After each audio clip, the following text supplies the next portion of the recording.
पतसंस्था आपण सक्षम करू म्हणजे त्याच सक्षम होती ज्यांचे अध्यक्ष सचिव साहेबांसारखे ऍक्टिव्ह राहील, जे फक्त त्याच्यावर रिस्पॉन्स देईल आणि त्याला शासनाने सुद्धा जोड राहील. शासनाने म्हणजे डिपार्टमेंट सुद्धा त्या तेवढ्या याच्यावर आपण हे करू. तर आता या याच्यामधून आम्ही टीमला पण सांगितलेलं आहे की 10 पाणी वापर संस्था अशा करा ज्यांचे अध्यक्ष चांगले आहेत, जे सचिवची निवड लवकर करते, ज्यांची जी बॉडी आहे ती बॉडी या पाणी वापर संस्थांमध्ये काय करायचं लवकर समजून घेईल. त्याच्यातून त्या लाभार्थ्यांमधून एक चॅम्पियन निवडायचा आहे जो खूप चांगलं काम करू शकेल, ज्यांना आवड आहे त्यातली काम करायची. प्रत्येक वेळेस अध्यक्ष सचिव उपस्थित राहू शकत नाही, तर गावातल्या लोकांना पॉकेट पाहिजे, त्यासाठी सदस्य आहेत, त्या सदस्यांना आपल्याला त्याची व्यवस्थितपणे आपल्याला हे करून घ्यायचं आहे.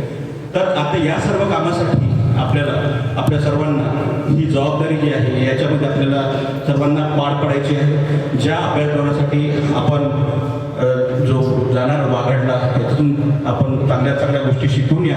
प्रत्येकाने जेवढे काही आपले प्रश्न आहेत ते प्रश्न प्लीज त्यांना विचारा.